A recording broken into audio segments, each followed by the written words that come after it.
Hello साथियों, नमस्कार। मेरा नाम है अर्जुन और आप देख रहे हैं रीजनिंग एंड मैथ क्लासेस। आज आप लोगों के लिए एक बहुत ही महत्वपूर्ण और बहुत ही मतलब बेहद खुशी वाली और बहुत ही ज़्यादा एकदम जोश भर देने वाली सूचना आप लोगों के समक्ष मैं लेकर आया हूँ। जी हाँ, शायद आप लोगों को अब तक पता तो लग ही गया होगा।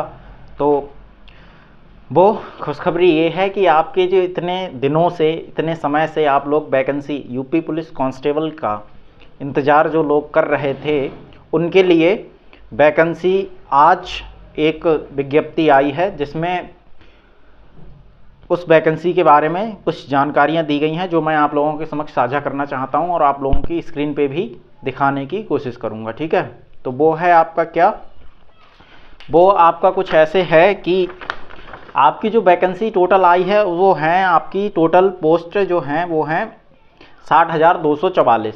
ठीक है, टोटल पोस्ट आपकी है 60,244, जिसमें जनरल के लिए है 24,102 पोस्ट। उसके बाद ईडब्ल्यूएस के लिए आपकी है 6,024 पोस्ट। उसके बाद ओबीसी आता है, ओबीसी के लिए है 16,264 पोस्ट। उसके लिए आपका एससी आता है, जिसके लिए है आपकी 12,650 पोस्ट। उसके बाद आता है आपका एसटी, जिसके लिए है 1,204 पोस्ट। ठीक है, तो ये आपकी टोटल मिला के बैठती है 60,244। वैकेंसी बहुत तगड़ी है और इसमें बहुत ही मतलब क्या कहूँ मैं कि तैयारी ऐसी कर दो कि इस बार मोस्टली पीपल्स का हो ही जाएगा। तो ध्यान रखना है हमें इस चीज़ का। चलो आगे बात करते हैं। तो इससे आपके जो प्रक्रिया शुरू होगी, आवेदन प्रक्रिया, फॉर्म पढ़ने शुरू होंगे, वो आपके होंगे 27 तारीख से, यानी 27 दिसंबर 2023 से आपके फॉर्म पढ़ना स्टार्ट हो जाएंगे। ठीक है, 27 दिसंबर 2023 से याद रखना। उसके बाद आपकी जो अंतिम तारीख है, यानी कि आवेदन की जो अंतिम तिथि है, वो आपकी होगी 16 तारीख और पहला महीना, यानी कि 16 जनवरी 2024 को आपके आवेदन होना बंद हो जाएंगे, पूर्णतः बंद हो जाएंगे। ठीक है, उसके बाद आपका इसमें अगर कुछ करेक्शन रह जाता है, कुछ एडिट करना है आपको, तो उसके लिए भी आपको इन्होंने 2 दिन बढ़ा दिए हैं। ये 18 तारीख आपको कर दी है, 18 जनवरी तक आप 16 जनवरी तक आप फॉर्म भर पाएंगे। उसके बाद अगर आपके फॉर्म में कुछ गड़बड़ी होती है, कुछ आपको एडिट करना है, उसके लिए आपको इन्होंने 2 दिन और दिए हैं एक्स्ट्रा, 18 तारीख को हो जाएगा। ठीक है, अब बात कर लेते हैं इसकी फॉर्म फीस की। तो फॉर्म फीस आपकी है 400 रुपये। 400 रुपये फॉर्म फीस रखी गई है। ठीक है, अच्छा अगर बात कर लें आहारताएँ क्या क्या चाहिए इसके लिए, एलिजिबल कौन कौन है, तो उसमें आपका सबसे पहले आपका आता है कि मतलब कौन कौन फॉर्म अप्लाई कर सकता है। तो कक्षा 10 और 12 जिन्होंने भी कर ली है, कक्षा 10 और कक्षा 12 जिन्होंने भी कर ली है, चाहे वो किसी भी स्ट्रीम से हों, किसी भी, चाहे साइंस से हों, चाहे आर्ट साइड से हों, किसी से हो, कॉमर्स वाले, होम साइंस वाले, किसी से भी हों, कक्षा 10 और 12, यानी कि या तो केवल 10वीं वाला है तो वो भी, और जिसने 10 और 12 दोनों कर रखे हैं तो वो भी। तो किसी भी स्ट्रीम से हो, आपकी किसी भी सिलेबस से हो, किसी भी सिलेबस से मतलब किसी भी स्ट्रीम, यानी कि चाहे साइंस के हों, चाहे मैथ के हों, और चाहे आप आर्ट साइड के हों, चाहे कॉमर्स के हों, चाहे होम साइंस के हों, ठीक है, चाहे बायो वाले हों, कोई भी हो, 10 और 12 जिन्होंने पूरा कर रखा है तो वो इसके लिए एलिजिबल हैं। ठीक है, इसके बाद आपका आता है, अब बात करें एज की। अगर हम एज की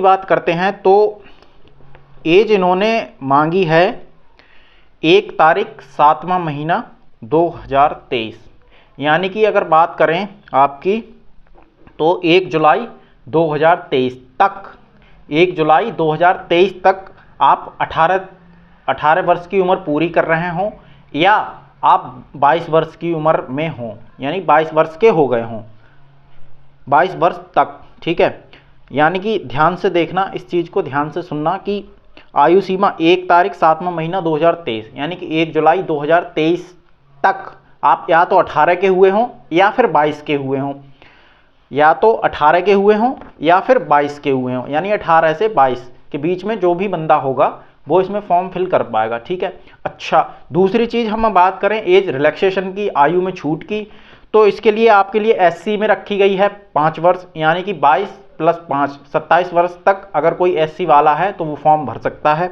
उसके बाद करें एसटी की, तो एसटी के लिए भी आपका रखा गया है 5 वर्ष। अगर कोई व्यक्ति एसटी में है और वो फॉर्म भरना चाहता है तो 22 + 5 यानी 27 वर्ष तक का अगर वो है तो वो फॉर्म भर सकता है। ऐसे ही आपका ओबीसी की अगर बात करें तो ओबीसी का भी आपको 5 वर्ष का एज रिलैक्सेशन दिया गया है। ओबीसी वाले लोग, ओबीसी वाले बच्चे 5 वर्ष के रिलैक्सेशन यानी कि 22 में 5 जोड़ें तो आपका 27 होता है, यानी ओबीसी वाले भी 27 वर्ष तक फॉर्म भर सकते हैं। जो व्यक्ति या जो भी बच्चे या जो भी अभ्यर्थी हैं वो अगर 27 वर्ष तक की आयु पूरी कर रहे हैं तो फॉर्म भर सकते हैं। और इसमें आपकी बात करें ईडब्ल्यूएस जनरल के लिए कोई भी छूट नहीं दी गई है, ना ही किसी अदर के लिए कोई छूट दी गई है। एक छूट इसमें दी गई है भूतपूर्व सैनिक के लिए। अगर कोई आर्मी में रहा है आपका लास्ट में, तो अगर वो इस क्राइटेरिया में आ रहा है तो उसके लिए केवल 3 वर्ष की छूट दी गई है, यानी कि आपका 22 + 3 तो हो जाएगा आपका 25। यानी कि अगर कोई भूतपूर्व सैनिक है, वो लग गया है और वो इसमें अप्लाई करना चाहता है, किसी कास्ट का है, तो उसके लिए 3 वर्ष की आयु की छूट मिल जाएगी। ठीक है। दूसरी चीज़ बच्चों के लिए बहुत ज़्यादा कन्फ्यूज़न है कि क्या, तो इन्होंने उसमें साफ साफ कहा है, साफ साफ लिखा है। उसकी पीडीएफ मैं नीचे कमेंट में पिन कर दूंगा, उसमें आप लोग देख सकते हैं अच्छे तरीके से। और मैं आपको बता दूं तो ओबीसी के लिए इन्होंने जो जाति प्रमाण पत्र मांगा है, कास्ट सर्टिफिकेट, केवल कास्ट सर्टिफिकेट की इन्होंने बात की है, आय की और मूल निवास की कोई बात नहीं की है। तो केवल हम जाति पे फोकस करेंगे। जाति इन्होंने बोला है 1/4/2023 के बाद का, यानी कि 1 अप्रैल 2023 के बाद का, और अंतिम दिन जो आपका फॉर्म डालने का है, आवेदन करने का है उस दिन, यानी अंतिम दिन जो है आपका 16 से पहले का, 16 जनवरी 2024 से पहले का, और आपका 1 अप्रैल 2023 के बाद का जाति प्रमाण पत्र इन लोगों ने मांगा है। इसके बीच का ही मान्य होगा, ना इससे पहले का होगा और ना ही इसके बाद, यानी कि 16 के बाद तो फॉर्म ही पढ़ना बंद हो जाएंगे, उसके बाद का तो होगा ही नहीं। ठीक है। दूसरी चीज़ इन्होंने फिर अब आ जाते हैं, थोड़ा लंबाई पे बात कर लेते हैं। तो लंबाई पे बात करेंगे तो जनरल ओबीसी और एससी, जनरल ओबीसी और एससी के लिए इन्होंने 168 सेंटीमीटर मेल, यानी कि जो पुरुष हैं, पुरुषों में जनरल ओबीसी और एससी के लिए 168 सेंटीमीटर लंबाई होनी चाहिए। ये कंपलसरी है, 168 सेंटीमीटर की लंबाई जनरल ओबीसी और एससी वाले पुरुष रखते हों। अच्छा, एसटी के पुरुषों के लिए इन्होंने कुछ छूट दी है, तो इसमें 160 सेंटीमीटर वाले एसटी वाले डाल सकते हैं। ठीक है। उसके बाद महिलाओं की बात करें तो इसमें आता है आपका जनरल ओबीसी और एससी की महिलाएं, जनरल ओबीसी और एससी की महिलाएं 152 सेंटीमीटर तक की लंबाई वाली इसमें अप्लाई कर सकती हैं। यानी 152 तक की, मतलब 152 मैंडेटरी है, 152 से कम नहीं होना चाहिए, इससे प्लस तो हो जाए, कम नहीं होना चाहिए। ठीक है। ऐसे ही अगर एसटी की महिलाओं की बात करें तो एसटी की महिलाओं के लिए 147 सेंटीमीटर एलिजिबल है, यानी 147 प्लस हो, उससे कम वाली नहीं चलेंगी। ठीक है। इसके बाद हम पुरुषों के सीने की बात कर लें तो सीना में जनरल ओबीसी और एससी वालों के लिए नॉर्मल मांगा है इन्होंने 79, यानी कि आपका हो जाता है ये 79। ठीक है। 79 सेंटीमीटर, 79 सेंटीमीटर का सीना आपका नॉर्मल होना चाहिए। उसके बाद 5 सेंटीमीटर का इन्होंने फ्लाव मांगा है। ठीक है। 5 सेंटीमीटर का फ्लाव करने के बाद में आपका 84 हो जाना चाहिए। ठीक है। ऐसे ही अगर एसटी वाले पुरुषों की बात करें तो इसमें 77 इन्होंने नॉर्मल मांगा है। उसके बाद 82 सेंटीमीटर आपका फ्लाव के बाद हो जाना चाहिए, यानी कि 5 सेंटीमीटर का फ्लाव मैंडेटरी है। ठीक है। ये हो गया आपका। उसके बाद फीमेल्स में इसका कोई वो होता नहीं है, तो वो छोड़ दो, मगर फीमेल्स में कैटेगरी है वेट की, यानी फीमेल्स का वेट जो होना चाहिए कम से कम 40 तो होना ही चाहिए, कम से कम 40 तो होना ही चाहिए। ठीक है। ये हो गया।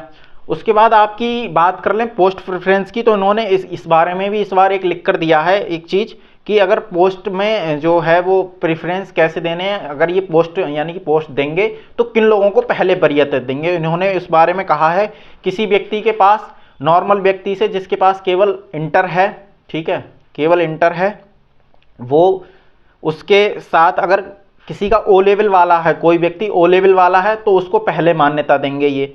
उसके बाद 2 ईयर अगर आर्मी में कम से कम उसने काम किया है, यानी 2 वर्ष आर्मी में उसने कम से कम काम किया है, तो उसके लिए भी इन्होंने बोला है आपका कि जो है कि 2 वर्ष अगर किसी ने आर्मी में काम किया है तो उसे पहले वरीयता दी जाएगी किसी अदर के कंपेयर में।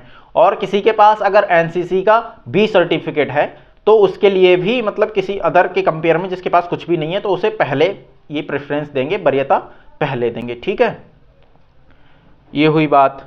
तो ये सारी जानकारी थी, बाकी का जो मेन जानकारी थी वो मैंने आप लोगों को साझा कर दी। बाकी अगर आपको किसी चीज़ के बारे में जानना है या कोई डाउट है तो आप मुझे कमेंट कर सकते हैं। मैं कमेंट आपका आंखों पे सर आंखों पे रखूँगा। आपका कमेंट जैसे ही आएगा विदिन उसके 30 मिनट या बहुत से बहुत 1 घंटे के अंदर अंदर मैं आपका रिप्लाई ज़रूर कर दूँगा। ठीक है, तो अगर कोई डाउट है तो आप पूछ सकते हैं। ठीक है, बाकी जो आप देख ही रहे होंगे इसमें सारी चीज़ें देख लीजिए। इसमें जो PDF है जो है इसका पूरा जो टोटल यूपी पुलिस की तरफ से पूरी विज्ञप्ति आई है वो मैं कमेंट में पिन कर दूंगा, वहाँ जाके आप लोग चेक कर सकते हैं। ठीक है, तो धन्यवाद। और एक लग जाइए, आराम से अपना एग्ज़ाम की तैयारी करिए।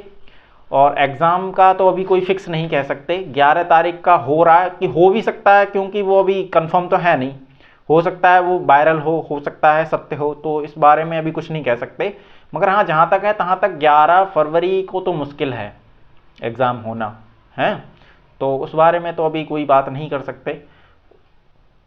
फिर बाकी का हम अपनी क्लास कंटिन्यू करेंगे। ठीक है, क्लास कंटिन्यू करेंगे।